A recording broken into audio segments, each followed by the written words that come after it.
betwixt the raising of the undying emperor and the great planar war that shook the heavens, there was an age of contradiction, where cannons won kingdoms and muskets kept the peace. A brave few won the hearts of the conquered and conquerors alike. Of these we speak of the decline of the great kingdoms and cultures under the heel of empire. Of those we speak of gladiators and the untold thousands that worshipped them. Of this an age of wonder, where kings would be slaves and a gladiator would be king.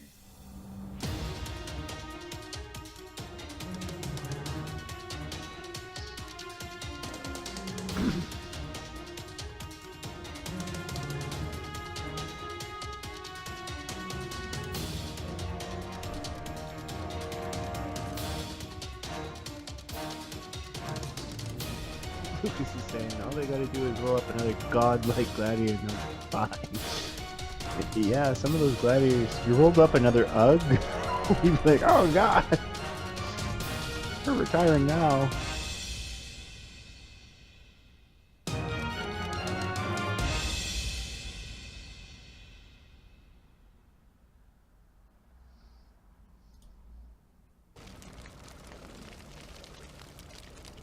Yeah, I wouldn't be surprised if one of the more underhanded luduses, you know, the ones even more underhanded than the Conclave, did something like tried to poison UG or something, like just, oh my god, he kills everything. That's funny. Yes, they might have to take things outside of the arena. Like you guys haven't spied and did other things against the other ludi. Greetings! Someone's gonna Go ahead. Someone's gonna Nancy Kerrigan UG, I guarantee. Just beat him on the leg. Yeah. Bang, bang, bang. I want to be the gladiator. And one for the baby arm, Drew. Bang. All right, greetings and welcome to Die Dragon Die presents the Dread and Circus campaign. This is episode 1 of season 2. I'm joined by Mark. We're waiting for Ahmed, and Adam is in China right now, so we are going to play D&D as we always do, and we'll have fun doing it. Thanks for those that have joined the channel. Good to see you, Lucas. And I just encourage Lucas to offer condolences to Ahmed as soon as he gets back. Sorry, you just say sorry about Magnus. just to see his face. Oh man, Magnus really died good there. Oh fuck. Were you watching? Well, what happened last game? That's all the things. All the things happened last game. We could probably do a quick recap of what happened last game, or basically for the entire season. I didn't actually do the write-up for this season, but effectively a group of masters. There are now three different adventuring groups that have collided. They're the Masters, the Circus, and the crossover PCs from the Doomsday campaign, which was our Pathfinder playtest campaign. We've rebuilt those characters several hundred years later in the timeline. Some of them are still around, and they will start to crop up in season 2.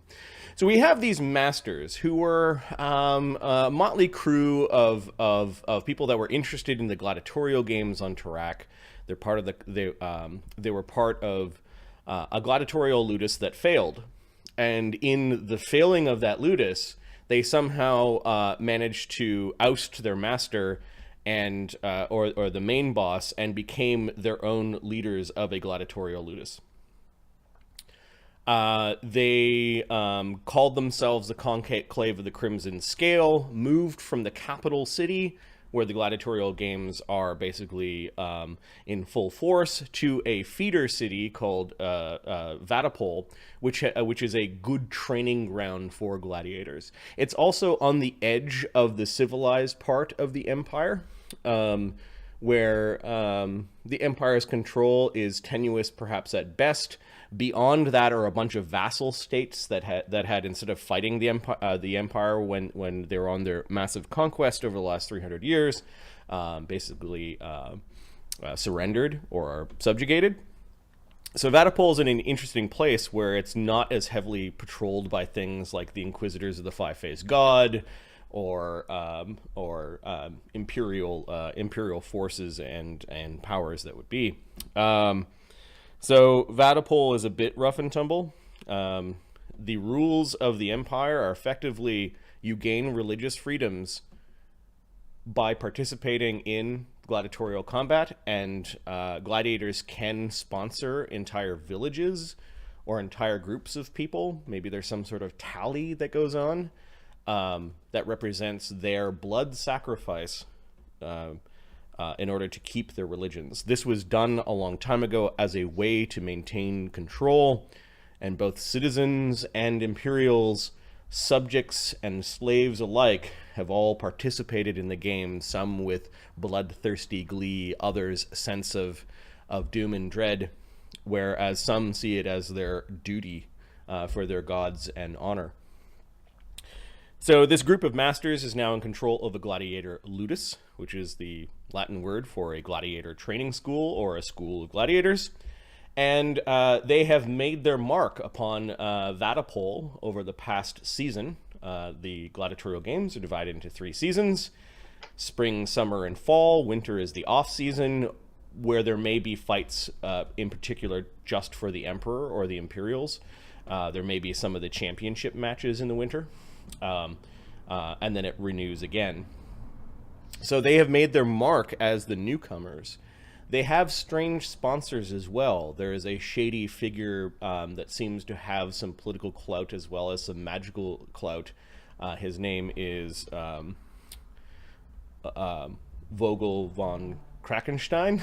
Yep. And he has given the ludus a baby red dragon to raise. It's almost like the ludus was his way of providing a space to raise the dragon. All the paperwork with the Imperium has been filled out, and this is legit. They haven't used Sargon, which is the name of the red dragon, too much, but... Because there's no question in anyone's mind that if this dragon dies, so do we. Right. We've seen some masters that are not quite attached to the ludus come in. Mark's playing a character who's an Imperial noble who is related to Vogul von Krakenstein and sort of hangs out at the ludus and helps them out, but isn't a particular founding or acting member of the masters. So that's one group of people. Meanwhile, there were a group of slaves that were captured on a far-off continent that were forced into gladiatorial combat. We ended up calling these guys, as they were traveling up the Road of Sorrow, it's called, this massive road that goes west to east across an entire continent that leads to the Imperial City, where slaves by the thousands and perhaps tens of thousands have been marched. And it is a grueling trip by foot, and there are way stops along the way, almost in every duchy and every major city, and even smaller towns, where gladiatorial arenas have been set up. And these gladiators along the Road of Sorrow have traveled, and they've ended up forming this tight bond, this close-knit group of gladiators that we ended up calling the Circus of Dread. The Circus of Dread are now that they finally reached Vaddapol, and they have the right sponsors, a countess who is from a half Imperial family, has sponsored the Dread and Circus to become a full-fledged ludus. So these are also the characters of the players, and we're going to watch in Season 2 as these two groups may start to interact a little bit more. So we've got the Dread and Circus, and then the Doomsday characters as the epilogue of the Doomsday campaign. Suggested these characters have survived the age of the coming of the Imperium, and their legacy, if they haven't survived directly, then their legacy has. And the stories that were told in the Doomsday campaign have a direct impact on what's going on the world of Tarak, which was a standard fantasy world invaded by a human-centric, monotheistic empire of conquerors. So this is basically the beginning of Season 2. We did some prep and gladiatorial management in our last sort of in-between session. But here is where we actually play through those weeks, and we're just waiting for Ahmed to join. And Mark is answering the phone. I'm going to open up the gladiator sheet, which is our massive spreadsheet that keeps track of now 2 ludi.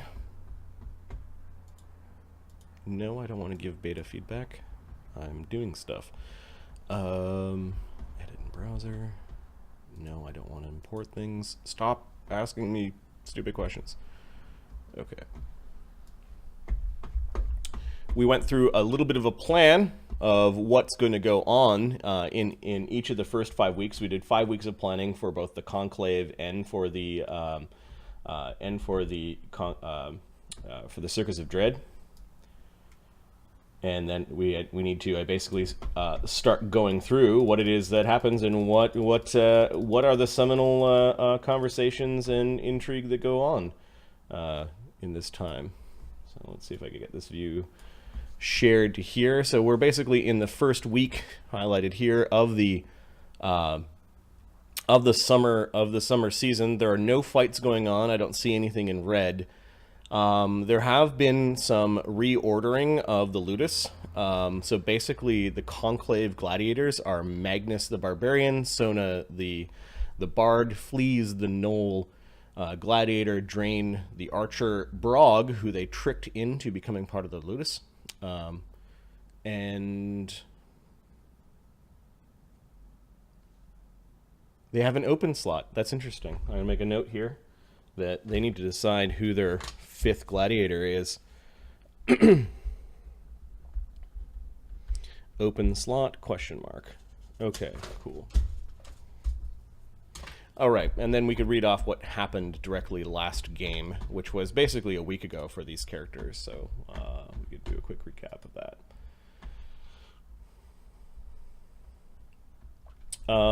Game 42 was called The Spaces in Between. This is with the Circus of Dread. Barak Tarn has a standoff with Ratimer over the treatment of the mercenary prisoners. The Circus of Dread gladiators search the manor with the Countess's permission. They find the late Opal. Count Opal had ties to a secret organization called the Philomath Mystics. The gladiators revisit the Giant's Well Grotto and brave the stone golem to find the Count's cache.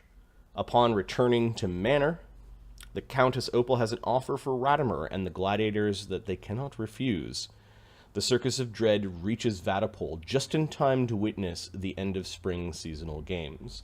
And then we kind of did a planning session. Mark, where would you like to start? Would you like to start with the Conclave, or would you like to start with the Circus? Let's start with the Circus. Okay. So this is the first week after you guys have arrived. Can we see the new stuff of what the gladiators got when they leveled? Yes. I didn't level, so I didn't get anything. Hang on. Circus of Dread. So Arlen.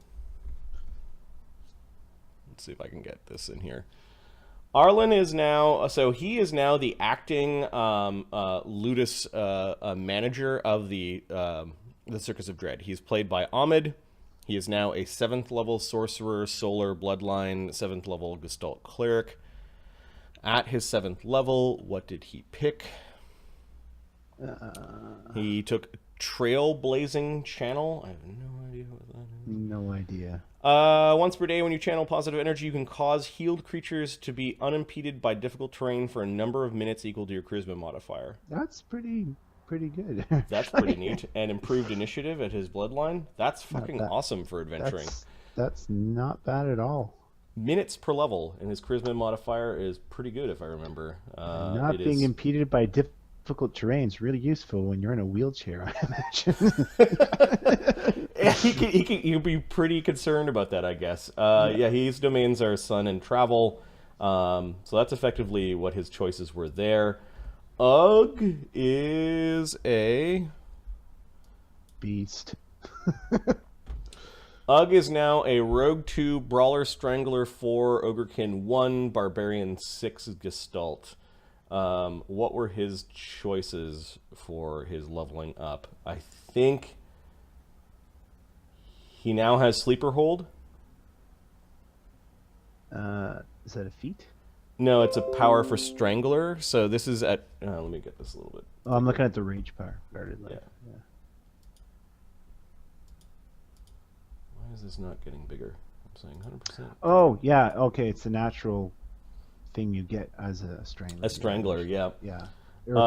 He took Guarded Life for his rage power. Always a good choice for yeah.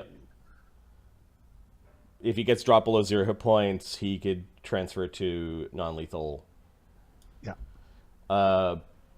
His rogue talent, his bleeding attack, that was there before. I think he's got now Sleeper Hold, and this is they render pinned opponents unconscious. Yep. They are going to make a Fortitude save or go unconscious for I think it's D6 rounds or something. And then his 7th level feat was Greater Grapple because. Why wouldn't you? Right. Boom, boom! And then some of the money he spent, he upgraded Chopper to a +2 poleaxe. He's got a Belt of Con, and his bracers got upgraded. The armbands of the Brawler effectively give him a +1 circumstance bonus to grapple checks. So he kind of went all in. The Countess provided some money to the players, or to the Circus of Dread. I think Eduard leveled. Eduard is now a 7th level Magus, 7th level Spellcaster. He took, as his 7th level feat, I think Weapon Focus Scimitar. I think I was thinking at the time maybe in the future improve critical. He's got some new spells in Magus that unlocked 3rd level spells, so he's got currently prepared Greater Thunderstomp and Vampiric Touch. And then in his spellcasting spells, he's got Fly and Invisibility Purge at 3rd.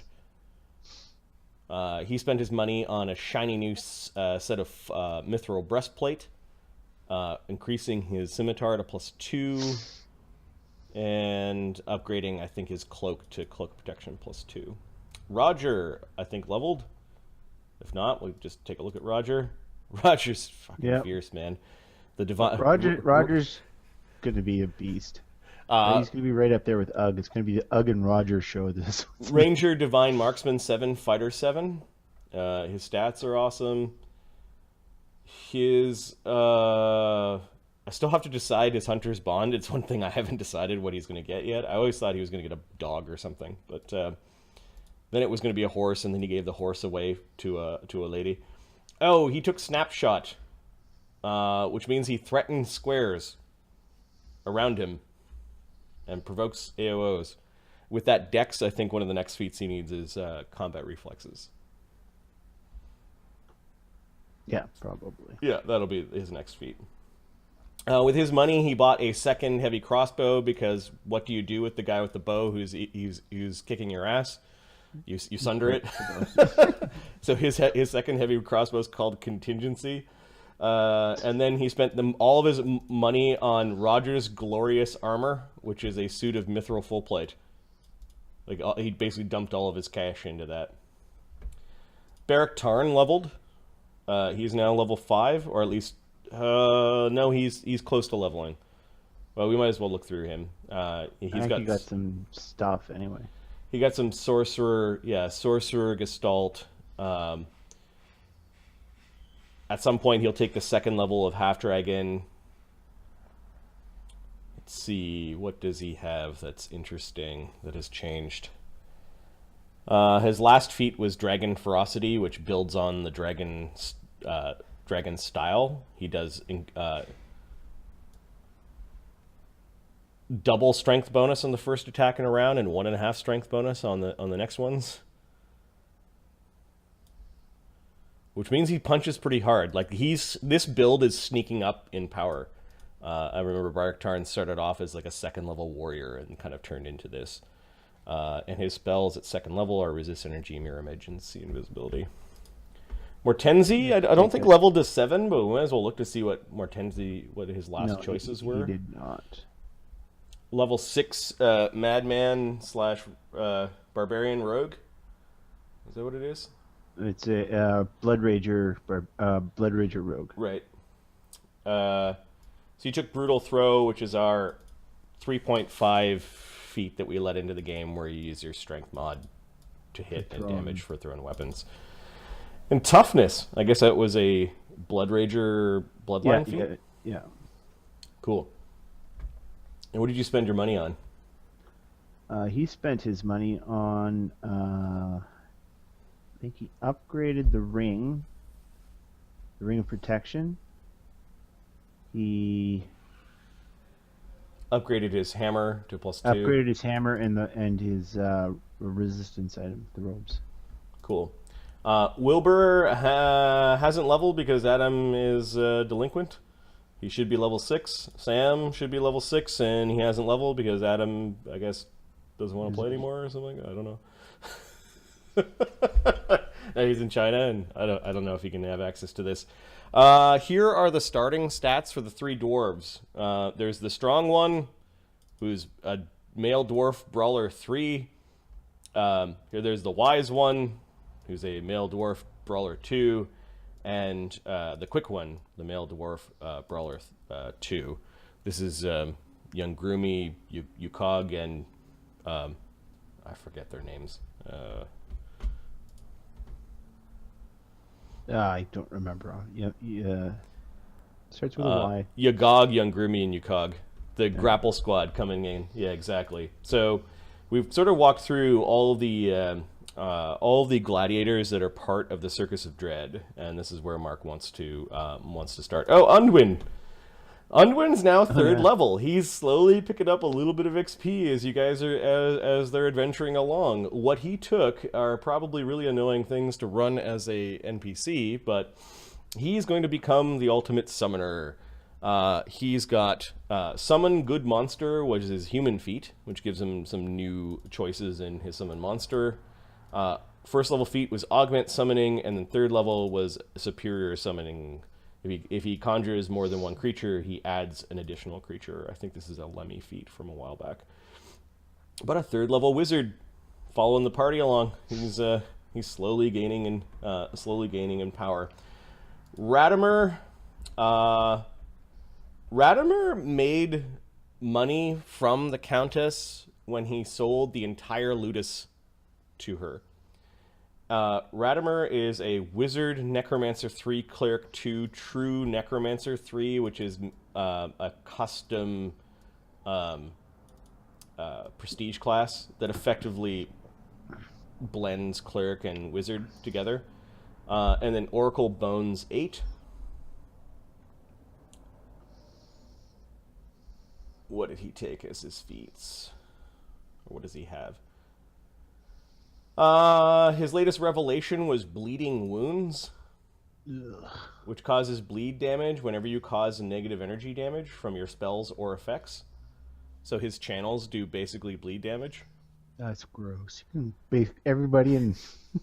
Yeah, there's blood everywhere. He's got Selective Channel, Improved Channel, and Greater Focus Necromancy was his 7th level feat. He's only equivalent of a 6th level wizard, so he has 3rd level spells. And then his cleric spells, he's level 5 because of the gestalting or the multi-classing.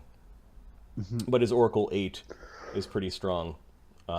Sticking things like poison and vampire touch into his spectral hand is kind of the build that he's got. And then if there are masses of enemies, he just channels them to death. What he spent his money on was the Phylactery of Negative Channeling and upgrading his int item from +2 to +4. The skills that he has in that int item are Bluff and Sense Motive. Things I take it he wasn't particularly good at before. The things that you took advantage of before. As Radimer wasn't really a master, I've kind of like relabeled him as a mercenary, and I think he's going to be kind of as the Countess has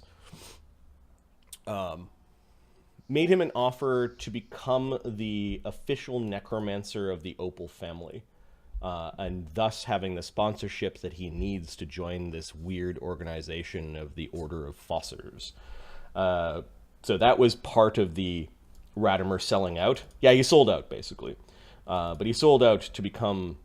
well, we'll describe it in-game, probably. So that's the Circus of Dread. I don't think anything else has gone on with the Conclave. There may be some leveling that needed to happen. Let me take a glance. In the Conclave? I don't think so. The masters, the main masters are 8th. Damien, Sid, and Zed are 7th. Looks like they've all been leveled, and we've walked through those before. So just for completeness, there's Ashoka, the 8th level sorcerer, rogue assassin, kind of in the shadows. He's the money guy. Phineas is the wizard and crafter, the alchemist, mind chemist 8, wizard 8, that's Mark's character. And then Magnus is the head of the ludus. He's a trainer as well as a gladiator, a very brave. And utterer of... Yeah, Barbarian 4, Brawler, Mutagenic Mauler 1, Rogue Scout 3, Fighter 8. Cherry Picker 20. Yep. Damien is Swashbuckler 6, Brawler, Mutagenic Mauler. What was that about cherry picking? They taste good. Cherries, they taste good. Bard 7. Sid is their spy. Damien is the noble that kind of got assigned the gladiatorial ludus because of family connections. Sid is their spy master, an alchemist 7, trap breaker, rogue 7, and Zed is their beast trainer and the one in charge of keeping the dragon in line. He's a druid 7, monk 7. We've got Nem, who is the familiar of Ashoka, and Sargon leveled to 5th level. So let's have a quick glance at Sargon. Sargon is a Oracle 3, Barbarian 2, Gestalt Sorcerer. His breath weapon has been increased twice, so they do D10s. Nice. This build may not make sense to you because it's kind of a custom build of how to make PC dragons. They're still pretty strong, but it kind of like... It makes all the dragon colors equal, so you could technically, have a white dragon and a red dragon in the same party, and it's not one dragon always beating the other. As for powers, he took Rage Power Fiend Totem Lesser, so he gains a Gore attack, which I thought was neat for a dragon that has all the attacks. His Oracle powers are Dust to Dust. He can once per day in a 10-foot radius sunder weapons. In a 10-foot radius? As a standard action, it's a plus 10 CMB right now, and if he's successful, it does 7d4 damage. Oh my god, when he gets bigger, that's going to be awful. That is just going to be awful. At 11th level, it becomes 1d6 times your charisma mod. At 10th level, you can use this ability twice per day. Wow. Your caster level instead of your base attack bonus, and your charisma modifier in place of strength. I figured that would be good against low-level kind of crappy foes or whatever. Yeah. Hey guys, sorry. Power attack, flyby attack, and cleave. So that is Sargon. All right. So we're starting. We're starting. Yeah, we are streaming, dude. We've been streaming for a while. You are blacked out. Weird. Oh, there we go. My beautiful, handsome, very furry face has arrived. Where is it? There's just this ugly one I can see. His butt in the camera. Wow. Pulling no punches. All right.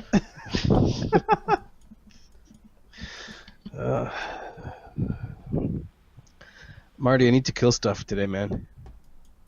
Good A lot of thing stuff. Good thing that we're I'm doing sorry, the, it's RP day. the, It's RP day. the intrigue and we're setting things up. So good time, good times.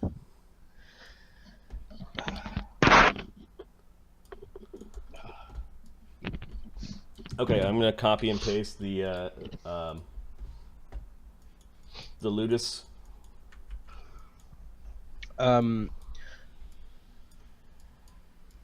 The three brothers, the three dwarves. I'm still building the template, but I don't think we need it yet. No, No, they're still. they're not Durgar. They're regular dwarves. I made some notes. Oh, okay. The Durgar kept the nearby dwarven nation under their thumb and enslaved them all in a long ago war. But they're not. So, well, it makes it much easier. Yeah. Because I was wondering, they never got large. Nope, because they're not Durgar. Okay, I think I have everyone from who's important from the Conclave. Or from the Circus.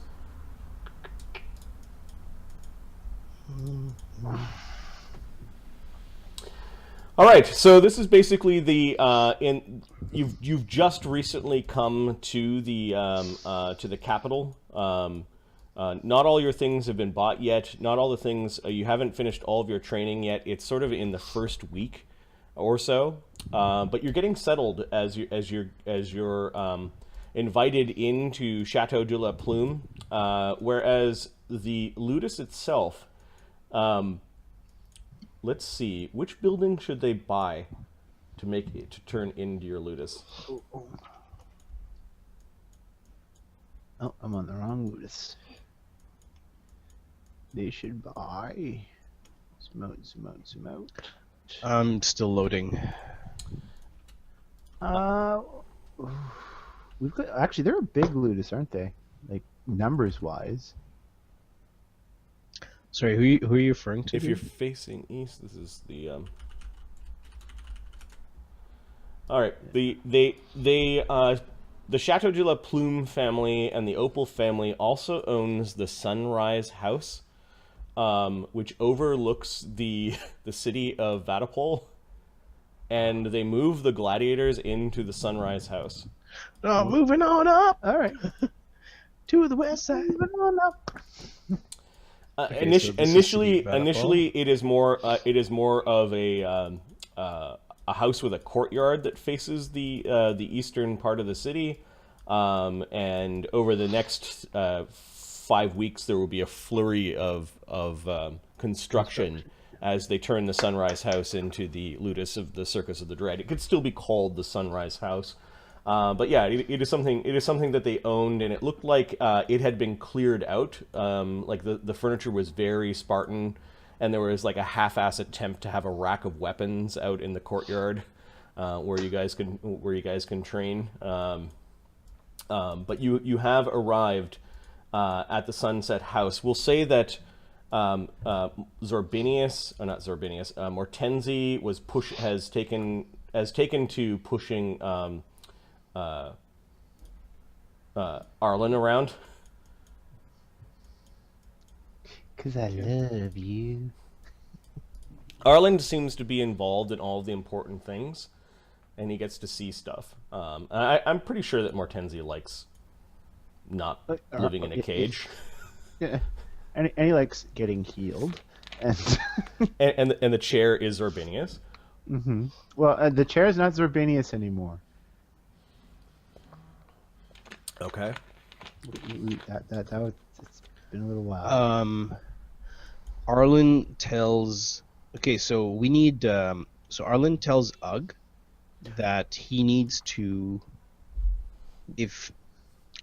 What's Widget doing? We have to look.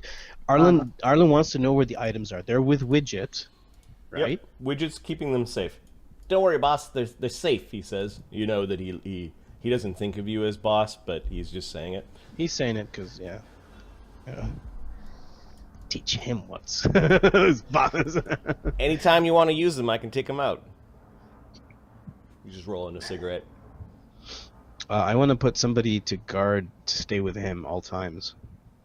Not because I don't trust him, because if anybody goes after him, it's at least another sack of meat. Our monk is doing the bodyguard duty, right? Oh, yeah. You notice that Barrack Tarn has kind of stayed at the front of the building since the Countess has arrived, and hasn't really. It's almost like he doesn't trust this city. It's like he never snapped out of like guard on the road mode.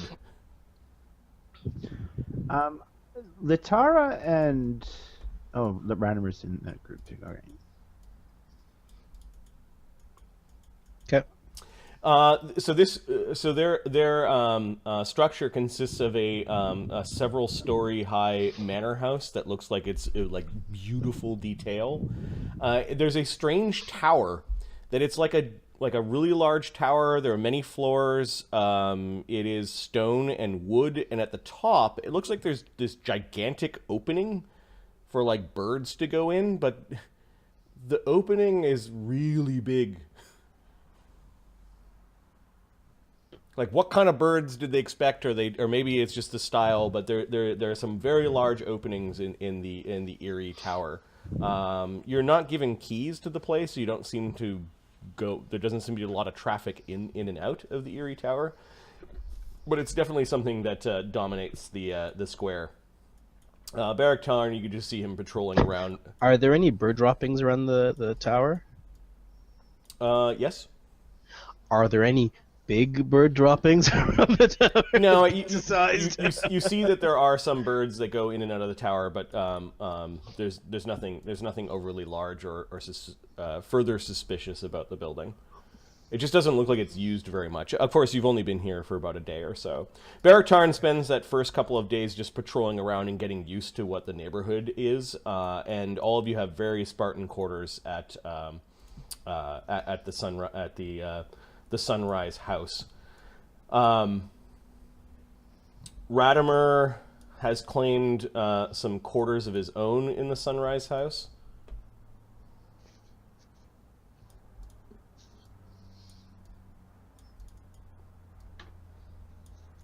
Okay. You get the sense that the gladiators will live on the main floor or in the basement, whereas the masters will live in the upper floors. Who are considered the masters here? You and Radimer. As much as they gave Radimer a deal that he couldn't refuse, they didn't give him guest quarters within the chateau itself.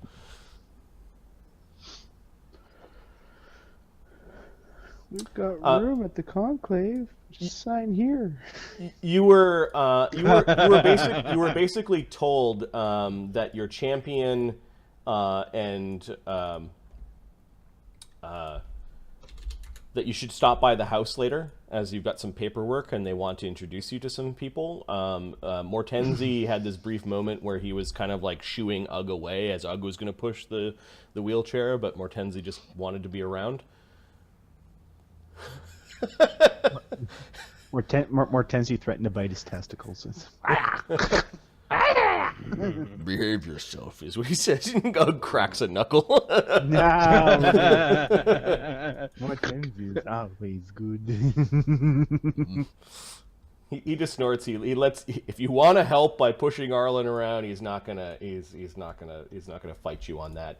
However, there seems to be a fight inside. There's like, let's hurry. There's a crash of like something crystalline or glass, and there's some shouting. You did what? Xorbinius! He's escaped the Mirror Realm. He starts running with Arlen.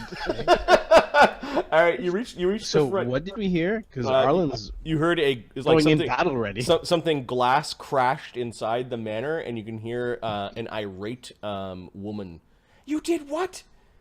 I can't believe this. Yeah, grandmother, you? Just look who's on the screen there. You hear like a low, much more calm voice. We can't. It's That's inhumane. Okay, so let us know when we burst in, I guess. Yeah, okay. You guys are now going up the steps, and everything is not kind of like ramp ready for Arlen. So you're being wheeled up the steps just via brute There's no strength. combat. There's a conversation. Yeah. You're being brought up the stairs though with the haste of someone who's more concerned with what's inside. Like maybe it's their long lost child they haven't seen. So you're kind of... Ugg actually reaches out at one point and kind of straightens the chair as you guys make a lot of noise. A lot of noise coming into the main room. Give me a second. Let me put down a few extra tokens because there are like servants and helpers inside. You can see a very concerned duo that are not human, that are standing outside of like a kitchen area. And let me put those miniatures down. Marty, you're currently showing VC instead of me. Oh, That's what happens when you're an hour late. Oh, here's a cool thing for parents. When people invite your kids over for a birthday, don't keep them here for 6 fucking hours. It's a thing out there, Just... Well, here's what you do. You say to the parents, "You'll be here at 6, or we send them in a cab." Or just leave them outside. Okay, It was happening, guys. I'm looking for these 2 tokens. You weren't expecting to see non-humans in the human manner, but of course, there are 2 that are standing outside the kitchen area. One smaller than the other. Well, actually, one much larger than the other. But it's a big dude. Yeah, there's an argument going on in a kitchen area. Apparently, the young lady threw something or dropped something. You don't hear anything else being broken, but there is a very, very large man in a simple tunic. He has a very simple symbol, kind of like as an amulet worked into his leather armor. It's almost like he's wearing his slave tablet as like a decoration in his suit instead. Like they're trying to disguise the fact that he's a slave. Okay. And there's this really, really bright-eyed, kind of inquisitive-looking goblin that is looking into the kitchen area. You guys wheel yourselves into here, and there are these 2 that are in between you and the kitchen area. And you can hear the conversation a little bit. I'm not going to explain myself again. I have my reasons. How could you do this? You know how I feel. How am I supposed to be? How am I supposed to be the lady of the house if my very wishes are not respected? Dear, they're going to stay at the Sunrise house. They're not coming into the house. That's not the point, Grandma. Mortenzie's struggling to open the door right now. Okay, I want in. Hold on, Mortenzie. We need to be invited. Greetings. The big man in your way. He's standing there like he's just waiting for the tantrum to subside. The little goblin seems like worried about what's going on. The goblin's also wearing a little bit of a slave chain, but that has been stylized and looks more like jewelry. Yeah, they're in your way. So Mortenzie, you go running by, and the big man just basically puts his hand out. Ugg's with us, correct? Yep. He stopped in front of the hand, but he's doing this thing, like trying to look past him. Where are you? Mortenzie, wait. It's not a mirror, it's a glass. It's just a glass that broke. It could be a mirror. I'm sure they would be more interested about seeing something coming out of it. So there's nothing going on. It's more of a doorway than a door. So like at this point, you can hear them, they can hear you. And Mortenzie, it wasn't a mirror. It looked like a vase of flowers had fallen over. He's visually despondent in his disappointment. Walks over. Are you the gladiators? Says the little goblin. Greetings, my friend. Yes, we are. My name is Arlen. This here is Mortenzie, and our big friend over here is Ugg. Have you seen Xorbinius? It's a pleasure to make your acquaintance. You are. I'm Spiegel the Green, and this is Mr. Zarug. We are servants of the lady. Spiegel, Mr. Zarug. Gladiators? Pleasure. No, not anymore, says Mr. Zarug. You're not supposed to be in the house, is what he says. We were invited. He kind of snorts at Ugg, like he kind of sizes Ugg up, and Ugg's like, ugh. With his three arms. Mortenzie brightens up at the prospect of a fight. Mortenzie, come here. Perhaps you should come back. 100 gold on Ugg. Mortenzie is no fool. He would not take that bet. So, we were wondering if we could see the Countess and the lady of the house. They're having a little family conversation, a family meeting. Perhaps you should come back later. Says the, We could Are wait. they using weapons or their fists? we could wait. It's not. Mr. Zarug just gives you this disapproving frown. He doesn't like you. Sad. Making your eyes. You should know of Xorbinius. He will make you smile. I smile almost always. It appears that some of the gladiators are here. Would you like to meet them? I suppose I still protest this, grandmother. This is not right. We shouldn't be spending our money this way. It is not your money that I'm spending. It's more like mine. And that of my late husband. Yes, grandmother. I'm so sorry. Sir Pauldro just sticks his head out and sort of waves you in. There's a distinct lack of, at this point in time, like, officialness around Sir Pauldro. You guys have been on the road with these guys for like over a month, so he just waves the group of you in. Okay, Arlen, you take good care of your wheelchair, right? Your Yes. paddle chariot. I'm gonna make whole. I've got a couple of those ready. Okay, you notice when Mortenzie pushes you across the floor, he's with his mouth making the noise.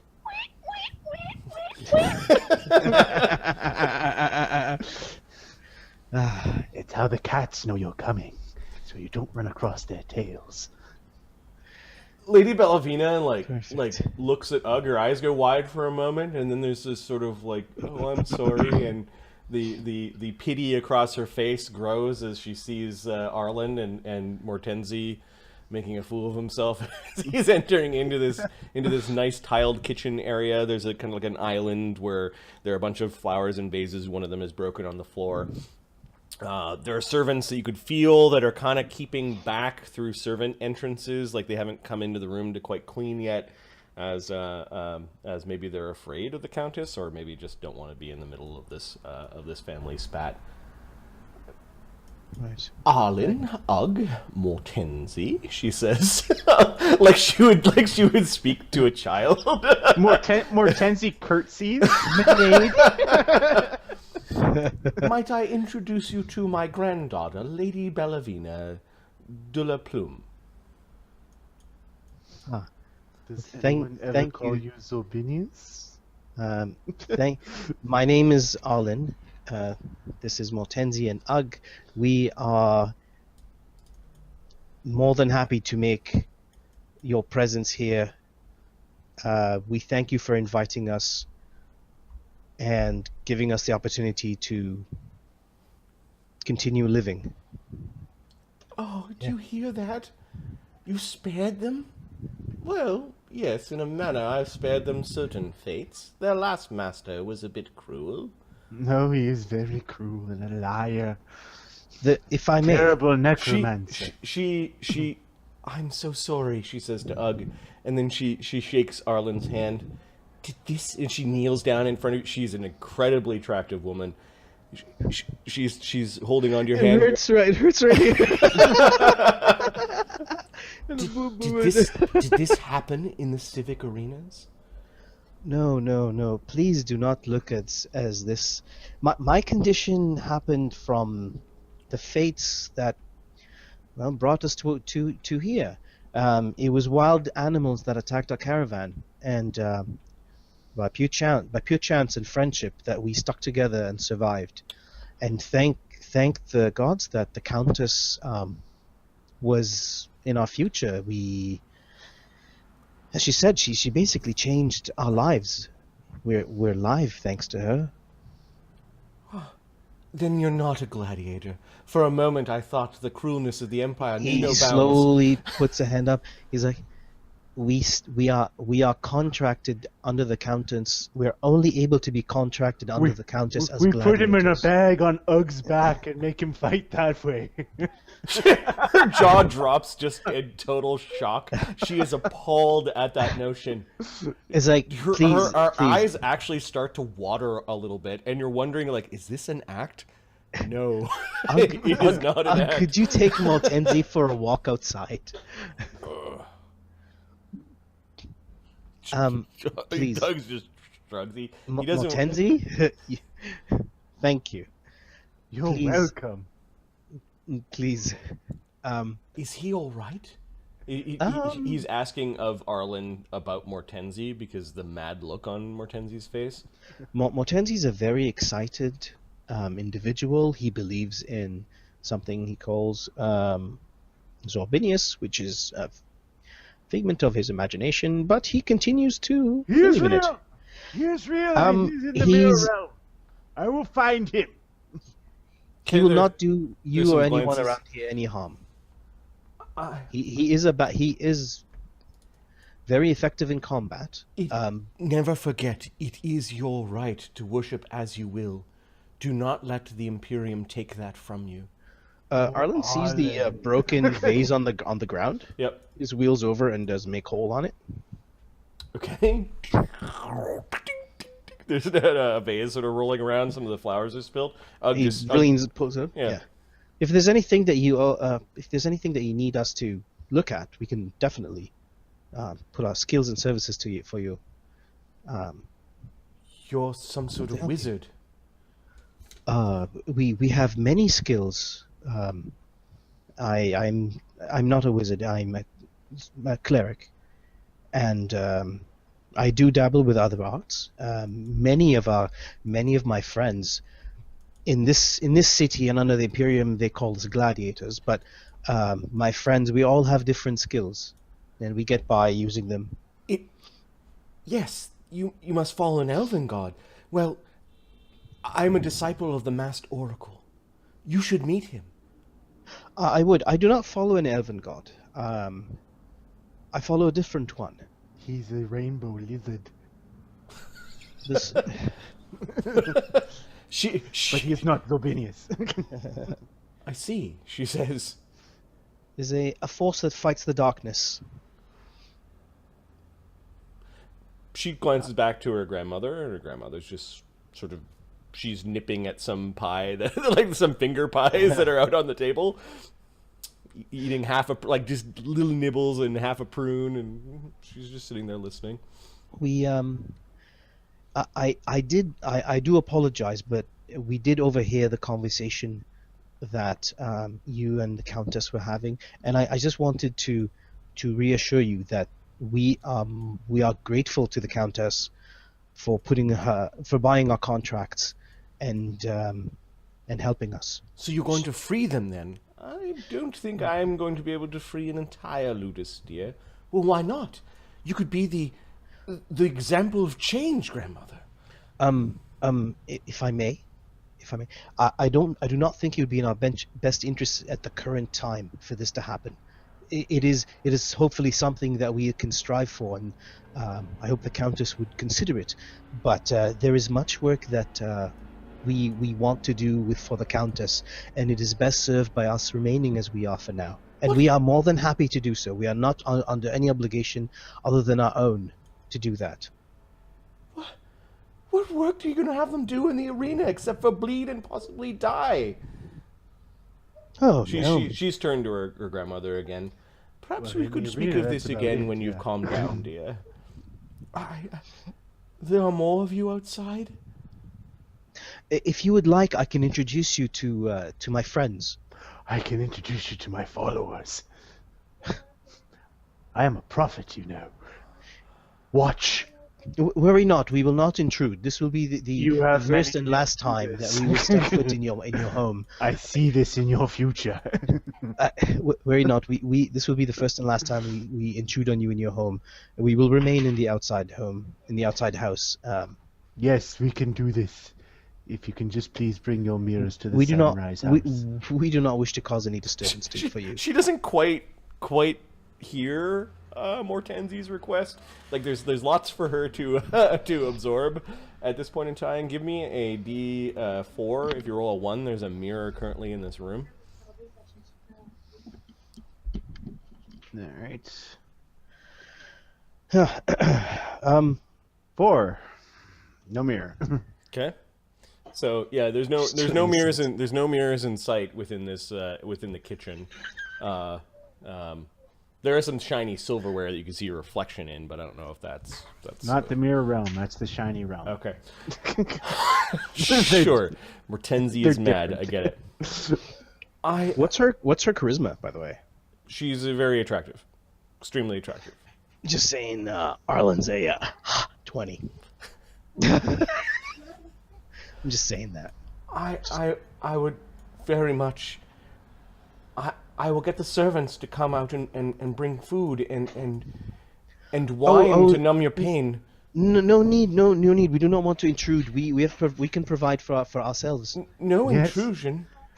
We have our own slaves. She doesn't seem Mortenzie, to... enough with your jokes. No, Porto. Please. He cooked for us. He's Please. a slave. I will make breakfast and lunch. Just wait. Your breakfast and lunch taste shiny. Not. Just wait, please.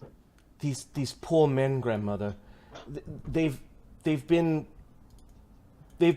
seduced by the status of being gladiator, by being above their fellow slaves. Nah. Nah.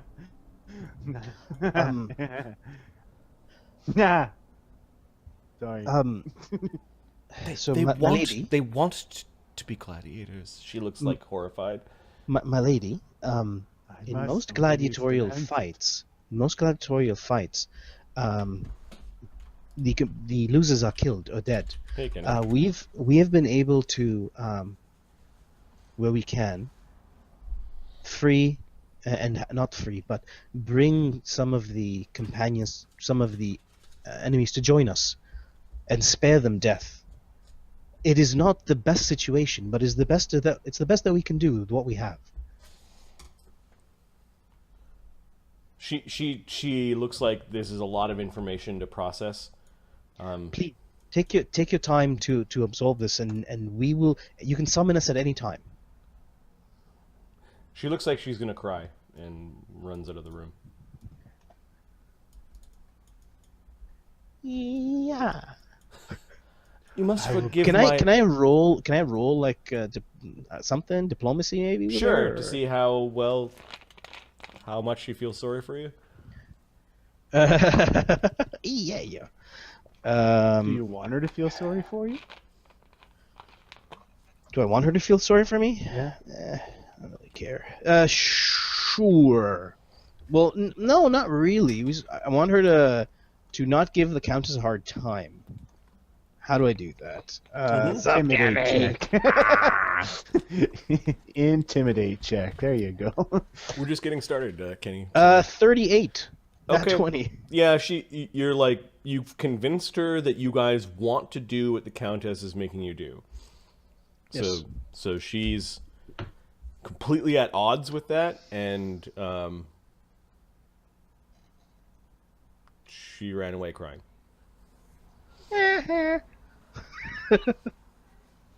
She stopped giving her grandmother a hard time. Okay. You'll have to forgive my... And she wants to marry me. Should have added that in the clause. You must forgive my granddaughter. She has had an interesting education. She has a lot of water in her face. Yes, Mortenzie. Please speak when you're spoken to. Good. Ow. Aha. Perhaps when she's spilled some of that water, she will see things differently. Of course, she has spent much too time amongst the circles of artists and dilettantes of the Imperial City, and hasn't had to see a lot of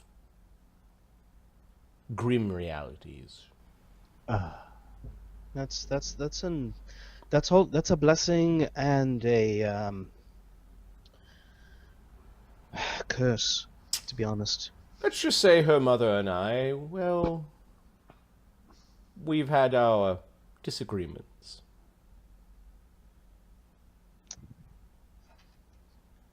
You get the sense that she's saying she would have raised her granddaughter different. Yeah. Sorry. Countess, we've made plans amongst ourselves for the gear that we require, and on behalf of the other gladiators, I would like to thank you for everything you've provided us and everything you've done for us. We have made plans to obtain all the gear that we need to purchase it, and the carriages, I don't know, they should be done or almost completed.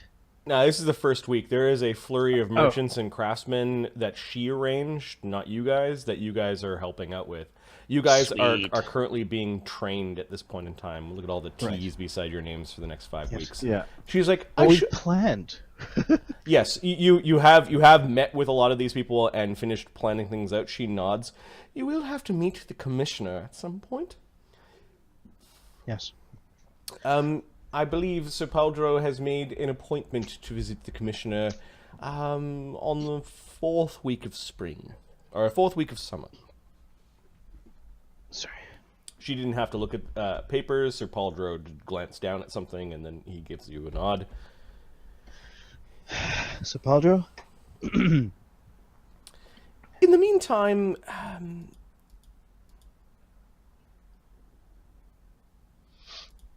we've also got an appointment.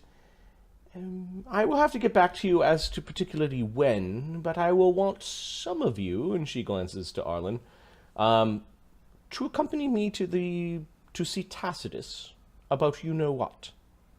Of course, busy? Countess. Mortenzie's not busy. That's a top priority. Anytime you want to do that, please let us know and we'll plan it. In the meantime, all of those that will be poking around, and I expect that there will be more than a few spies from the other ludi, as well as noble families trying to figure out what is going on, I think we should kill them with boredom and simply continue preparing our ludus for games. Should we Don't know how to wield that weapon.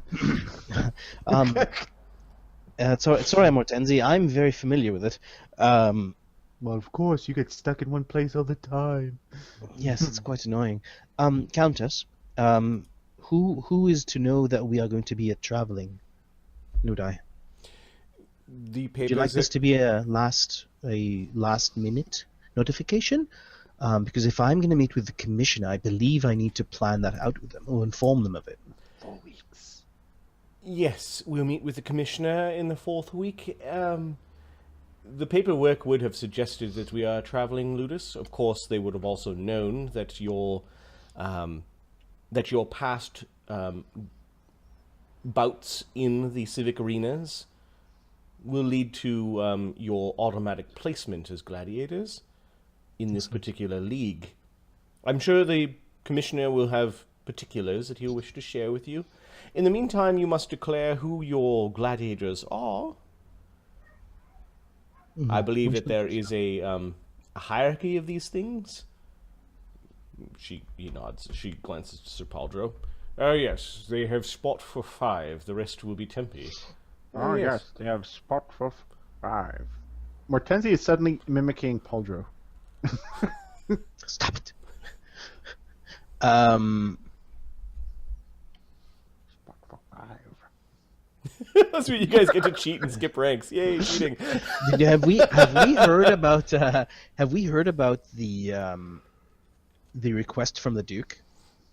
Yes. We have heard about the request. Yes. Kenny. I have written down underneath your plan that you were going to have some people that represent your market look for some gladiators under 10k that you're going to go and send off to war, as the Duke has levied for the beginning of the season a tax upon all the ludi in Vaddapol, where they need to send 2 blooded gladiators to serve in his army. Yeah. Or they need to Thanks, send Mark. 10. It was a roll. Oh yeah, wait, no, I made this 10 they have to spend 20 talents. Each gladiator, if they only send 1 gladiator, they still have to pay 10 talents. So there is a very quick run on some blooded gladiators. There might be The war machine needs feeding. Yep, the war machine needs feeding. So you are aware of that, and the Countess does tell you that unfortunately we're not exempt, as technically she was told the paperwork was filed before the decree. Unfortunate, but understood. We will deal with it. I do hope that we're not sending any of your valued members and friends off into this war in the north. Is she aware that we sent people to find gladiators, or? She doesn't know all the plans. Oh, we've requested that some of the we've requested some aid in finding some gladiators in the market. We intend on keeping all of our current members with us and sending off the ones that we will acquire. It pleases me to see familiar faces.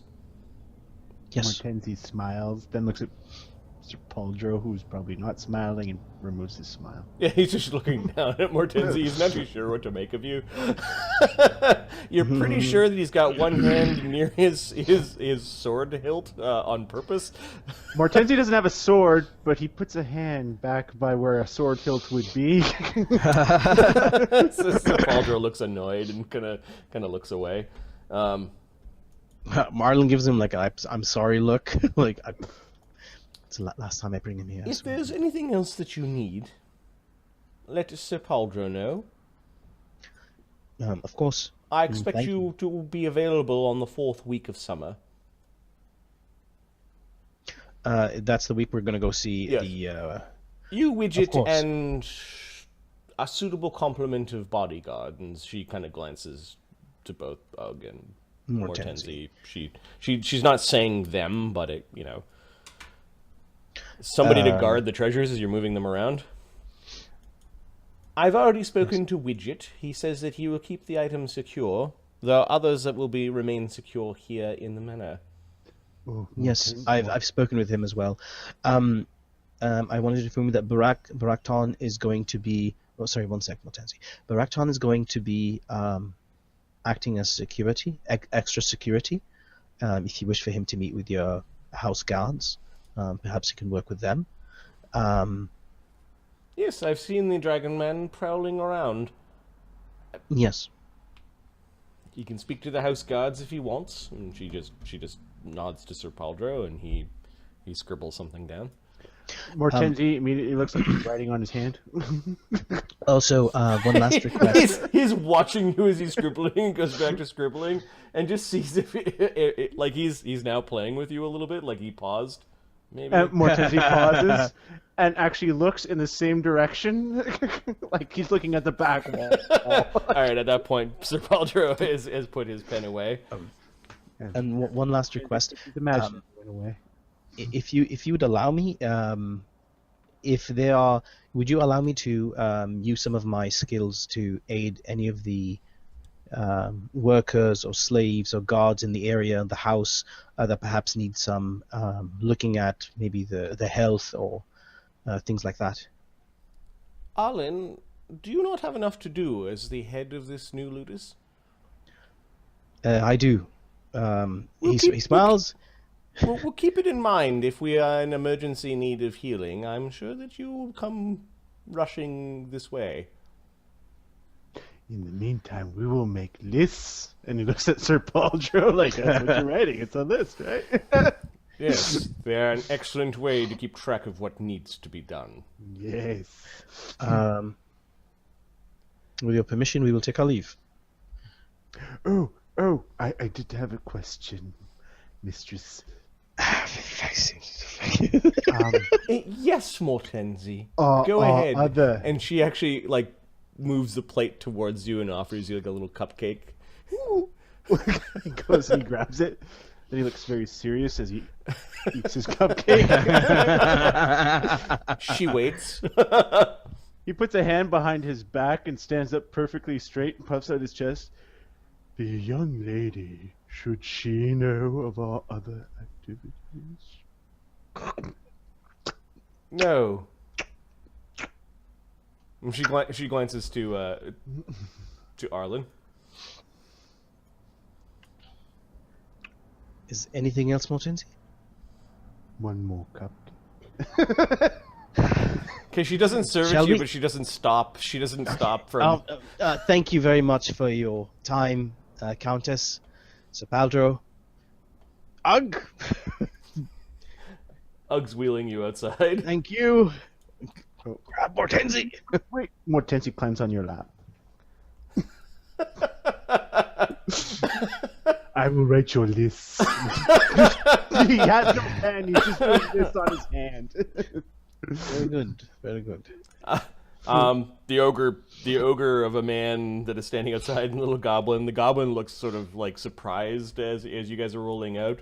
He just has this disapproving grimace as you guys are leaving the manor. Arlen looks at them and says, "If you do have any time, we will." What time of day is this? Middle of the day.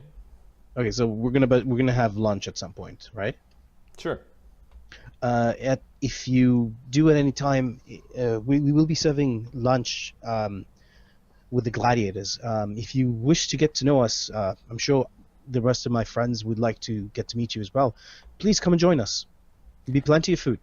I will have to get Lady Bellevena's permission to spend time with the gladiators. And he looks up at Mr. Zarug. Mr. Zarug does not look impressed by your invitation. Please extend it to anyone else that may have permission to spend time with us. Thank you. Give me a sense motive. How about a diplomacy as well? Yeah, sure. What do you want first? Sense motive. Okay. Oh dear. +2. No, it's int. Okay. Not an int. It's not a knowledge check. Okay, and D20 plus that. 18. That's how he smiles. That's funny. He doesn't like every time you mention gladiators. Okay. Diplomacy? With an 18, you also get the sense that these two are not the servants of the Countess, they're the servants of Lady Bellevena. Yeah, no, I got that. I got that one. But it's not just servants, like they are loyal servants. Mm-hmm. Okay. Diplomacy with them, 25. Okay, Spiegel wants to go. Zarug doesn't look happy. Okay. Arlen's just being polite and extending a friendly hand. So if they the take part it, that he's not happy about is not you, though. Don't worry, it's not you. It's not personal. Yeah. It's not me. It's not you. It's me. All right. We step out. We get outside. Baraktan gives you a nod, and you guys are basically now in the throes of training and getting all of your equipment ready for your first week of gladiatorial games. The season has started. It's just you guys are having a late start. You got to start somewhere. Let's see. The first week has all of you training. During that week. Yep. Every day I'm casting a Bountiful Banquet, 4th level spell, just for food, just to supply ourselves with food. I know they provide food, but it's a better. Okay. It's called Bountiful Banquet. It's 2 creatures per level, so basically double the amount of food that we can eat. Is there a magical effect to the Bountiful Banquet? Please put it along with the other creatures take part. Remain nourished and sated for 24 hours. No, but it's a very fancy 4-course meal right, lots of drink, very nice. You keep your gladiators happy. Radimer seems to be He's invited. out and about. Like, you don't see him very much. You guys have different trainers that come, and you get to explore the city a little bit as you go and visit different trainers. There is a 20% chance. I'm going to, instead of 10% increments, do 20% increments for random gladiator events for a given week. Effectively, your ludus has taken the city by surprise that there's going to be this other ludus that arrives. I need a 20%. So basically, the first week will be done. Mark. Wait. No, not Mark. No. Last time that shit happened. Okay. That increments up to 40% for the next week. Next week. Now that your merchants have gone crazy and are buying stuff, you're selling probably, what was it, over $100,000 worth of treasure on the market. Yeah. Plus the 150 talents that Lady Opal has provided to you to start up your ludus, and you're starting to spend it. The place is nuts with craftsmen. Your gladiators are all over the place as you're training and running to and fro. You haven't had really important meetings yet. But there is a chance to do a single diplomacy thing for that particular week. Is there a thing that Mortenzie wants to do, or a thing that Arlen wants to do? Like, do you want to have a conversation with somebody during that week? Arlen wants to chat with the. It sounded like for a moment you wanted to invite Spiegel and Mr. Zarug to lunch, but yes. Maybe there's something more important you want to focus on. So, yeah, that was just a side thing. Spiegel comes to eat lunch. He says he got permission. Mr. Zarug watches from afar. Okay, he'll take some food on the side and send it with him to... Okay, he reluctantly eats it. There's double the amount of food. There's still food left over. He eats it. He just does not like gladiators. Oh, he sends it to him, and then he eats it. Yes. Okay, never mind. Okay. No, I wanted to speak with the masked. What was his name? The guy that the lady of the house mentioned. Okay, and then Mortenzie, what did you want to do? He's just spending, after he buys his gear, he's just going around town buying all the mirrors he can. Okay, And how just much money are you spending on mirrors? I will let you know in a second. Da-da-da-da. Circus. Okay, so we are in training. So week 2 we're all training. Mirrors Security. are expensive, so I let Baraktar know that he should chat with the security of the. he's spending 876 gold pieces on Mirrors? Fucking hate you. Arlen's is like is broke. What's the cost of a silvered mirror? I thought they're like 1,000 gold pieces. Because I know for the spell scrying you need 1,000 gold piece mirror, right?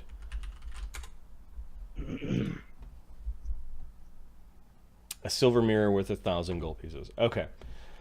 So, Xorbinius, Mortenzie, while he's out on the market, is looking for mirrors and ends up at a shop. Where'd he go? Oh, he was sitting on the lap. You end up at Knickerbocken's a shop. Where's Knickerbocken's shop? It is up on the upper side of the city, on the other side of the Market of the Old Gods. Okay. And Knickerbocken's Rings and Things is what you wander into. Okay. And there's a fellow gnome. Ooh. with a green beard. Now everything in this shop is kind of behind really dainty shelving with glass with glass cupboards and little handles, and everything is kind of nicely out on pillows or kind of neat stands, little tickets with their prices next to them or descriptions. It is a very, very fancy place. Oh, look what we have here. Greetings, friend. Are you a card holder? I can hold many cards. Were you given one of my business cards beforehand? How did you come by this establishment? I walked here. Oh, a walking customer. Welcome. I'm Nick and Knickerbocker of the Knickerbocker Rings and Things. And you might be? I am Mortenzie, prophet of Xorbinius. Prophet of Xorbinius. Never thought. I don't think we've ever had one of those in our shop. He's relatively new. Is he now? The prophet or this Xorbinius. Xorbinius? Interesting. Well, what can I do you for? I am looking for an adequately sized portal to the mirror realm. I see. I'm not sure if we have such a thing. Are you some sort of caster? Yes. Yes, I am. I can't say I've ever heard of a mirror realm before. Do you have mirrors? I do have a mirror? Then we have access to the mirror realm. The question is, will Xorbinius fit through it? Interesting.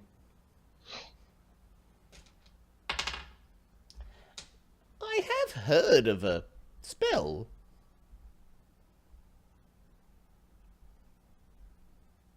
Really? I believe the spell is called Mirror Hideaway. That must be it. Yes, I do believe the spell transforms a mirror into a portal or X-dimensional space, and could hold people inside. Yes, this makes sense now. Breaking the mirror, however, might expel people. Would you like me to look into such a thing for you? Yes! I need to find this mirror. No, it's a spell that you cast upon mirrors. Oh, this spell is already cast. I just need to find the mirror. Do you have mirrors? I can allow you to buy mirrors, yes? Yes, I would like to buy mirrors. All right. He brings you to an area of the shop. He pulls back this massive carpet and that was over top of a mirror, and there's a bronze stand. It's about 4 feet tall, 2.5 feet wide, with this silvery mirror. It's got clawed feet. It's got slight swivel, so the mirror can kind of go up, like, forward and backwards. That is beautiful. Oh, yes. This is a large standing mirror, and he goes through all of its attributes, and it's got gargoyle claws and made out of solid bronze. This is a silver sheen on the mirror itself, highly polished. This belonged to an old noble family.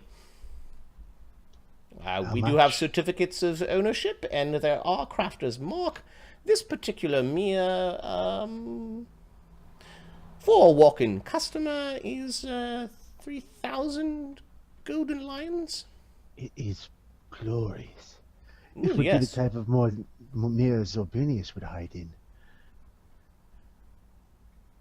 I would take it. 3,000 golden coins, then. Yes. Yes. All right, let's start counting. Okay. He waits patiently for him to finish counting. Okay, well, how much did you put on the counter? He'll put all his money on the counter. What's the value of all your money? He's got 5,876 gold coins. You have 5,000 golds left Yeah. over? All hate you, right. He ends up kind of just cutting the pile in half. He counts out a bunch of things. If you could just make them into stacks of 10 for me, and you guys end up counting. He's This amount for the mirror. This is yours still. Unless you wish to buy some other mirrors. I've got... Well, we'll see how this first one works out. All right. Where would you like it delivered? Oh, I don't need it delivered. You're going to carry it yourself. It is a mirror. You realize it is fragile. I know. And he runs over and runs head first right through it. So you purchase the mirror and you're running right. Okay. Yeah. Give me a CMB check Okay. or a unarmed attack. I don't. He'll do a CMB check, I think. It's probably going to work out better.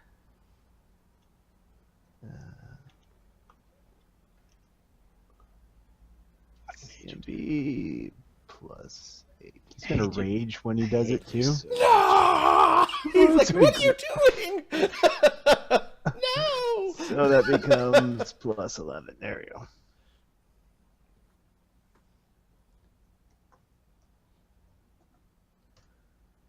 $29. Yeah, you now are smashing through the mirror. Glass is a particular hardness and hit points, so do an unarmed. D3 plus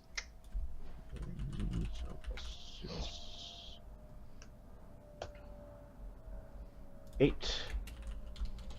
Yeah, even though it was kind of like tempered glass, you end up sticking your head through the mirror. It's shattered. There are jagged spikes still clinging onto the onto the frame. You cut yourself for 3 damage in the process by sticking your head through the mirror. Yeah. There are pieces that go flying everywhere. I'm going to say 1 in 1,000 chance that something weird and magical happened if I roll 1,000. Nope. Okay. Nope. Just shards of mirror flying everywhere. What did you do that for? It was the wrong mirror. I'm sorry, friend. I'm sorry. As he's now like laying across all the coins that you paid. There are no refunds for that sort of treatment. He puts the rest of his coins on the table. Do you have another mirror? I'm so close. I'm so close. I can feel it.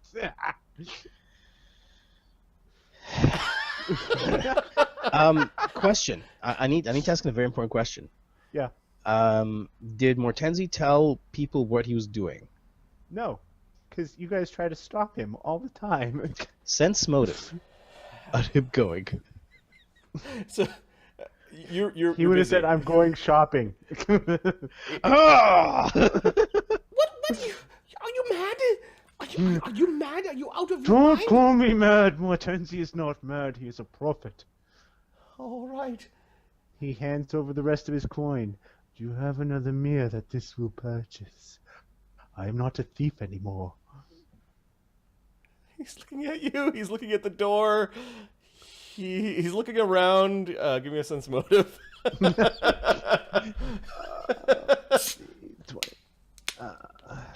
Check my sense motive.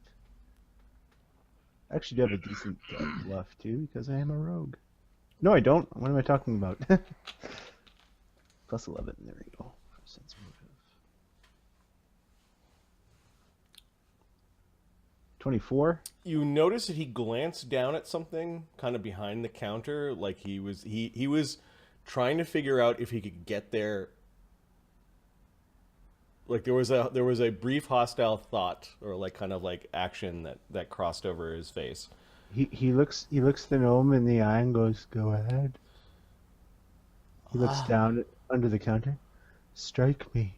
You will only make Xorbinius stronger. Or give me my mirror." You want to break mirrors? What madness is this? It's not madness, it is a search. Search for that which I love. Xorbinius.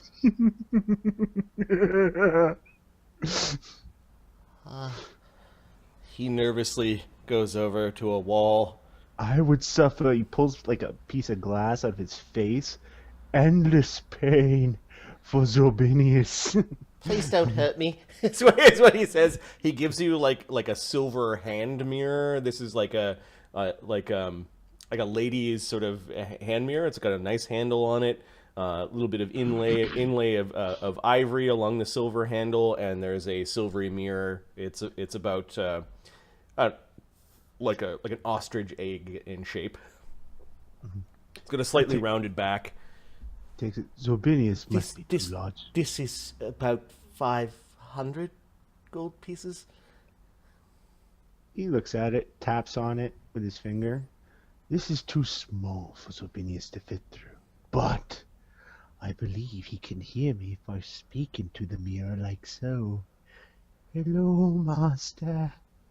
Hello. And he puts it up to his ear. Oh yes, this will do nicely. This will bring me closer to Xorbinius. I will leave my money, and you will bring me the next mirror at the Sunrise House. Yeah, yes, yes, Sunrise yes, House. Nicky, Knickerbocker. Okay, you notice you guys have kind of counted out your coin. He moves 5 stacks, like a bunch of stacks of coins representing the 500. It seems like you're purchasing. You're purchasing that mirror. Yes. Would you like the brass frame and the mirror bits also delivered to you? What for? You don't want these? Keep them. I don't want them. Could you hold on a minute? You notice he's writing down something at like there was like a certificate of sale because like this was an item that was like probably bought at auction in a noble's house. Can you just make your mark here? Okay, he takes it and smears his blood along it and hands it to him. Give me an intimidate check.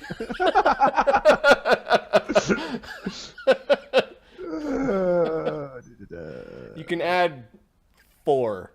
Add 4? Yes. And he's a gnome, so I don't suffer the size penalty, so... Right. Alright. 15.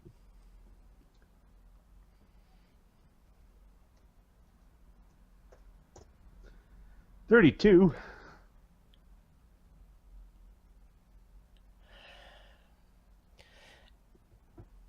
You want mirrors? Yes, please. I will pay for them. Okay, so 3,000. So you spent 3,500. He's not touching the rest of your coin. Like he's not trying to. He stopped glancing at whatever was behind the table.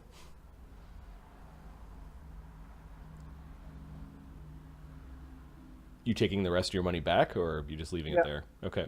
If he's not touching it, he'll take it back. You shouldn't leave this on the counter; it will get stolen. We don't have problems with thieves. That is good.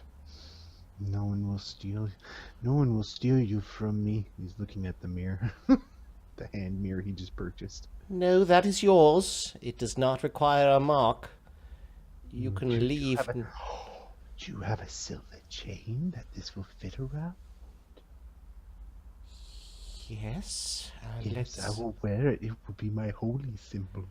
Okay, he ends up finding a silky rope that has silver threads in it. He doesn't actually have a chain, but it was the quickest thing that he could loop into the little hole at the end of the mirror to stick around your neck to make you leave. He says free of charge and wants you to leave his shop. Yes.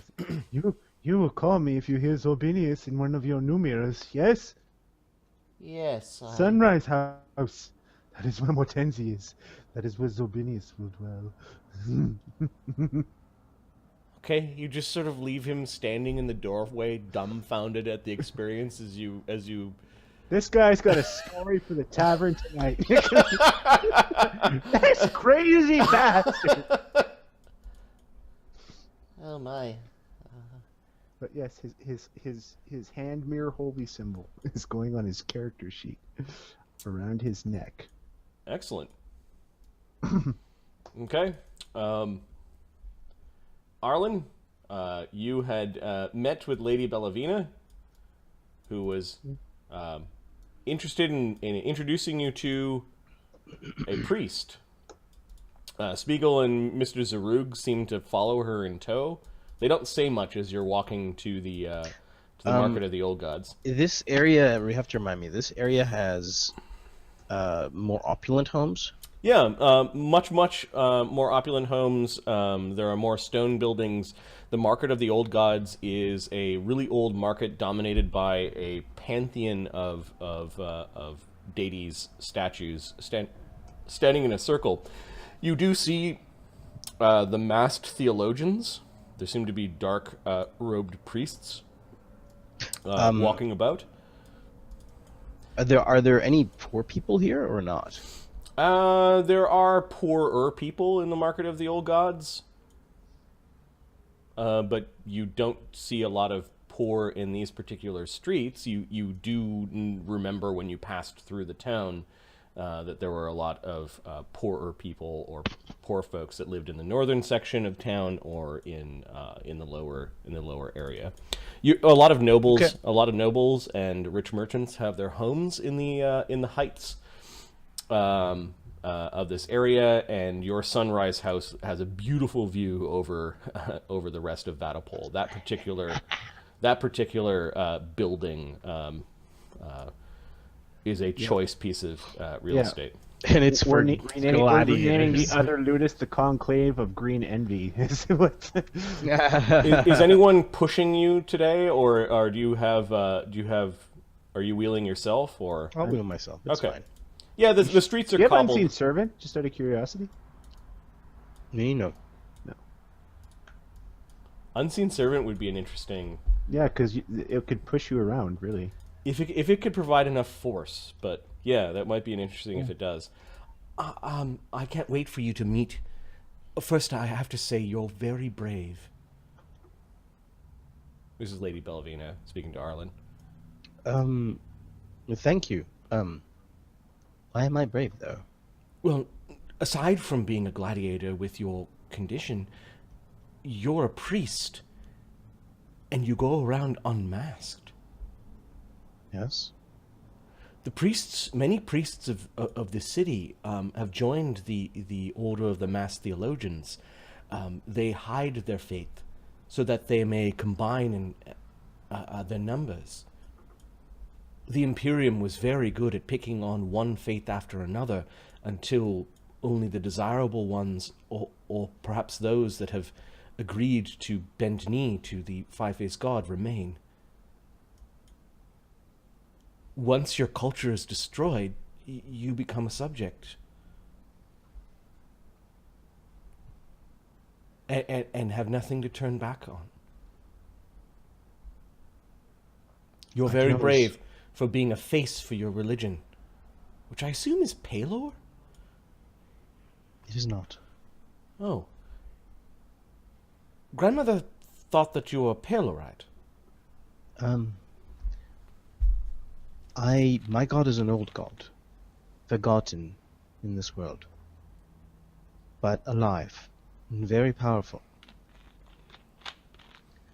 and present. My god is the source of light. It's behind the light, but I like the source of light. Interesting. I've never heard of him, or her. I'm sure you have lots to speak with the masked oracle. He is a very, very wise man. Thank you, for your kind words and advice, as it came out. I will not mask myself. As you are approaching the Market of the Old Gods, there's a bustle. It appears that many of these market stalls are selling more high-end goods, but there's like a great busyness about the market.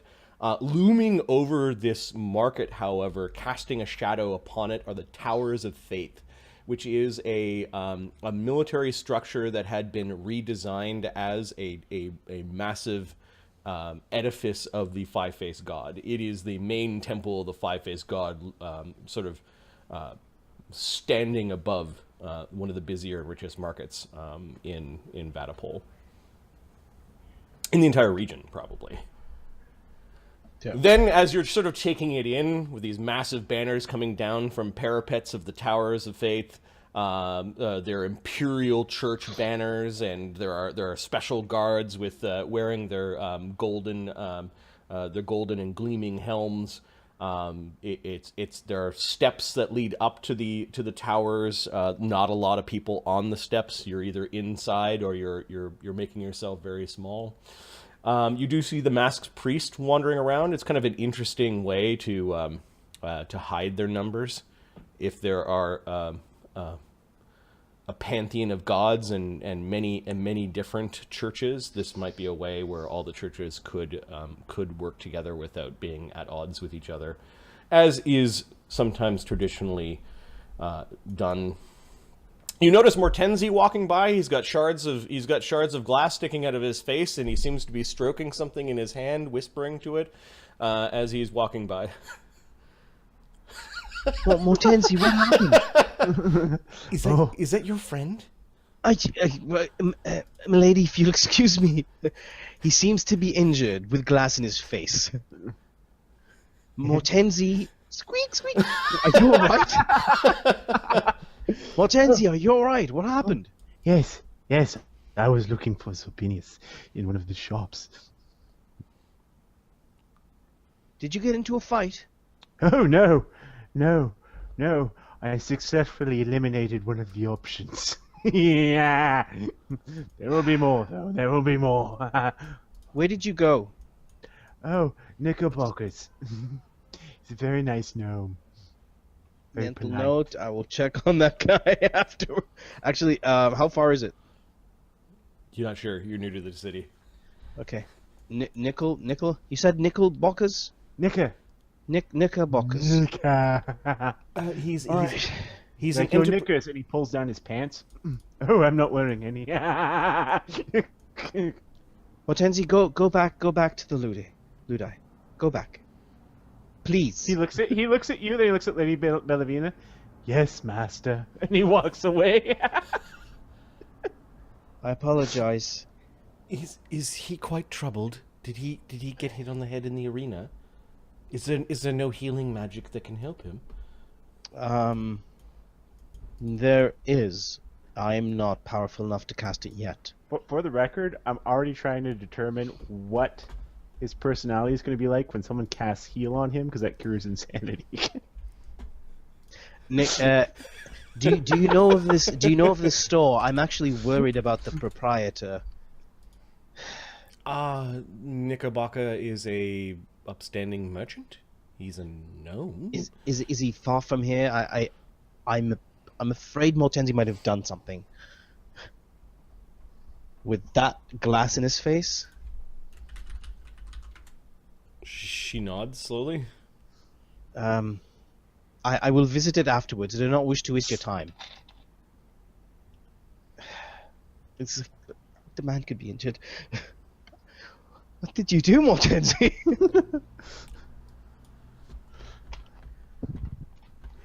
Doom is upon us all. You could hear that there is a doomsayer in the market today. He's dressed really strangely, as I'll build it.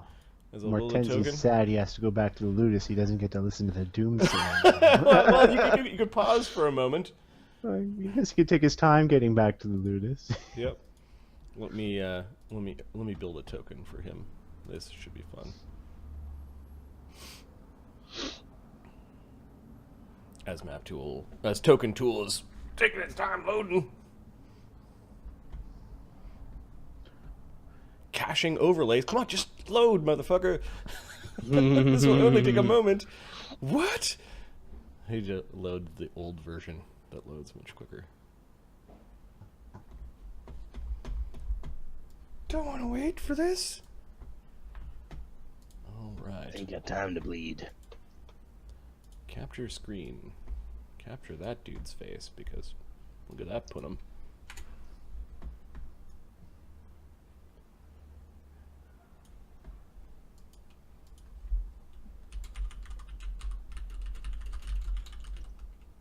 We're going to call him Doomsayer from the Pits. Mortenzie would love the pits. Doom! Doom is upon us all, is what he says. This man looks like he's wearing sort of like a butcher's outfit. He's got all sorts of wrappings. The leather that he's got around his face looks suspect at best. You don't know whether it's from pig or actual person. Wow. He's dripping with stuff, and he's climbed up on top of a very large block. He's a block that was being used as a storefront, or like where there were bottles and things. He's kicked over the flowers and kicked over the incense, and is now addressing a crowd. Through the entrails of death, in the underbelly that they will not look at, that they allow still to happen, like rats trying to scurry from a ship. The gods they have left us. They have crossed the great veil, the astral threshold. They have retreated. Why have you retreated? There are a bunch of people, like, looking at him now. To make room for the new one! Mortenzie's run over. A couple of the masked theologians are they're shaking their head no, and they're pointing at him. One of them goes running off. Oh, the edifice! He's pointing up at the at the church. The edifice! They know! But why does their god have 5 faces? Why? So that it could look in all directions at once. And all that a deity sees it wants if it does not have. For is there not 5 fingers on your hand? That is why he is in the mirror, so they can only see itself. Marty. Yep. Arlen casts a dancing lights, and they're appearing over his eyes. Over whose eyes? Arlen's. Okay. Well, dancing lights are like globes, so... Yes, but these, they can go anywhere. You can put them inside your body. They're not material. Okay. So they're sitting inside his eyes. So the light's coming out of his eyes. Chickens! All of you hiding behind masks, playing with the entrails of chickens and reading their gizzards. He just looks down at you, and it's like he's perfectly fine having someone to accentuate. I have looked through the entrails of men, of demi-humans, of those that once ruled this world, who would not be cast aside. Must have been sticky.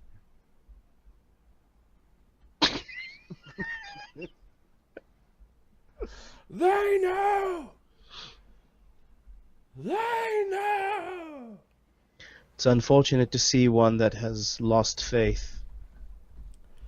They know what their god is doing! Oh, yes, they do. They know! Why? They retreat from the west! Testify! They know! At this point in time, Praise Lord! there is a group of heavily armed, religious-looking folk. You're pretty sure they're called inquisitors. That are coming out of the church. Oh, you're on your own, buddy. We're gonna get rid of that light. Yeah, you notice people leaving. Mortenzie, Mortenzie's got enough sense motive to go, oh, you're in trouble, bud. Arlen's just Arlen's backing watching away. this. You do notice that the masked theologian, one of them is brave enough and he's coming over to the Inquisitor and sort of pointing. The Inquisitors. Let's see if I've got tokens for them. You did not. You did What's not. he pointing at? He's telling the Inquisitors where the guy is. Where the guy is. Okay. This is not. You realize that he's broken some sort of unwritten rule of how priests are supposed to behave. Yeah. Oh, let's see. You didn't realize that there were so many Inquisitors here. In fact, a lot of people are somewhat surprised by a group of not 1, but 6 Inquisitors.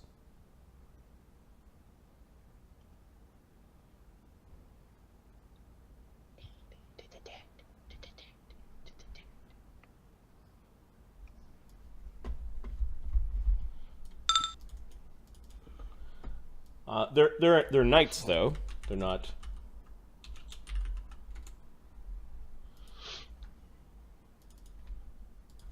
Knight Inquisitor 1 through 6.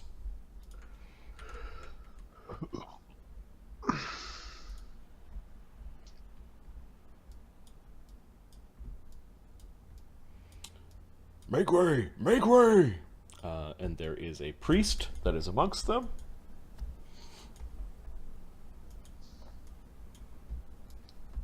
Followed by the town crier, who always likes to get involved in this sort of thing. Oh, what's her name? Vostok himself. Isn't that the crazy lady with the glasses? No, that's she's not the town crier. Vostok's the town crier. She's an actual noble. I didn't make enough tokens for priests. Cleric, maybe? Just type in Monty Python Spanish Inquisition. Oh no, I'm just searching in the wrong folder.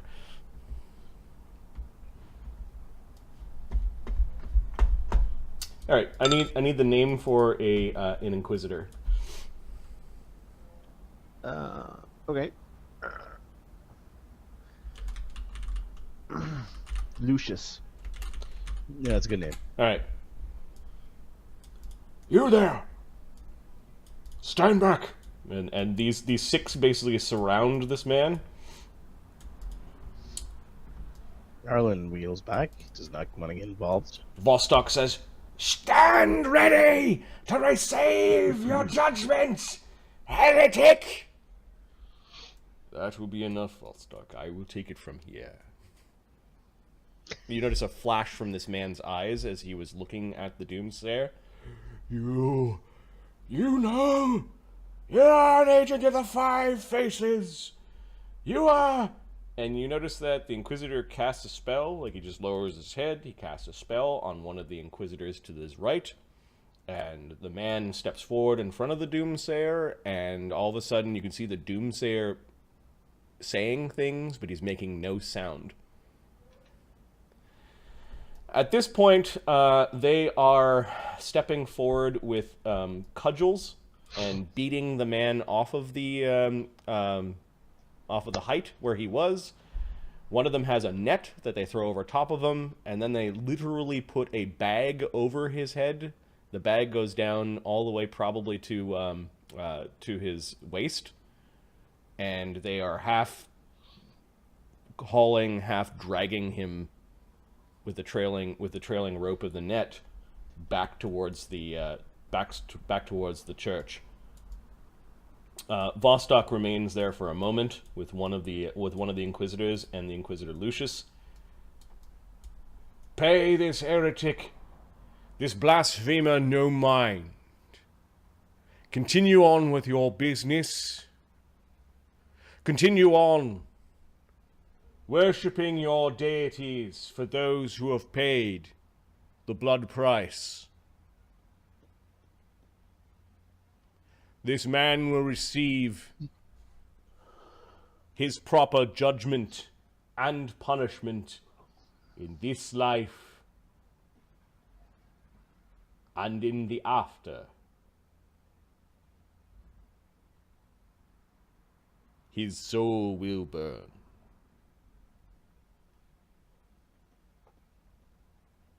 He nods, and then Vostok goes over, and they seem to be painting a rough 5-fingered hand over top of the place where he committed his blasphemies. Okay. It is done! You heard the Inquisitor! Carry on! Says Vostok. He is not the epitome of calm. In fact, the exact opposite. This permanent rage almost across his face. Good morning! What the? People Mortenzie begins to carry on. Okay. Is this a common sight? Nothing to look at here! says the town crier as he, Pointing at him. Ah! What are you laughing at? You Home. carry on quite well. Arlen goes to Mortenzie. Home. Now. Oh. Mortenzie looks. He goes around the corner, then pops his head out one more time. Then runs back. Okay. Arlen shouting at Mortenzie, Vostok shouting. The Inquisitor now has glanced at Arlen and glanced at Mortenzie. He doesn't say anything, doesn't move. He just watches the square for a moment. People seem to go about their business, except for this perfumer or whatever the merchant was who had their stall destroyed. They don't seem to be moving to pick anything up. And the Inquisitor then moves back towards the temple. He goes up into the temple gates. They kind of brought this doomsayer towards one of the towers. You get the sense that this is not a good fate.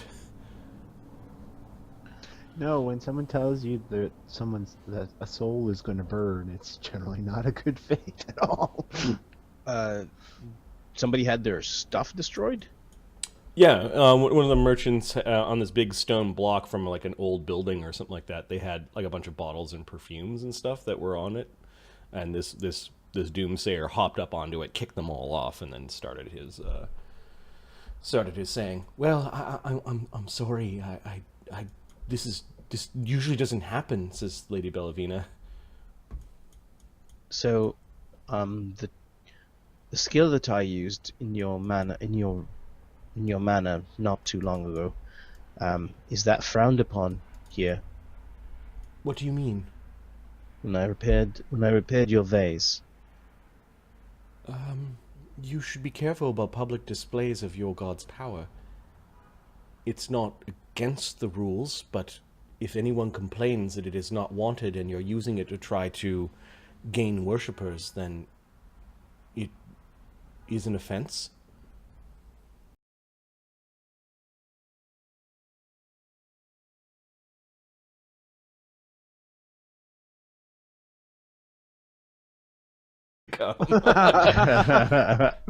No, it was not. There's no escaping the flaming fist. I serve the flaming fist. It's a Baldur's Gate joke. No, it's like this guy walked up to the front of the church where they're like, "Hey, that dude." Like the Inquisitors had no work to do. Don't have to chase him. Don't have to. I hope this doesn't speak poorly of my city. There are good people here. Most people don't want the gladiator games, she's saying. You don't know. That's motive on that. She believes it. Lady Bellevena, please do not concern yourselves. I've seen worse. I've seen better.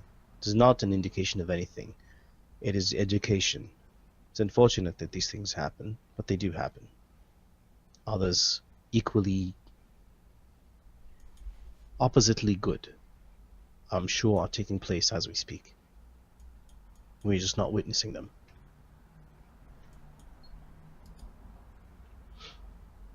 She nods. It is a foul thing that they make you do. Spend your lives in the arena for everyone's enjoyment.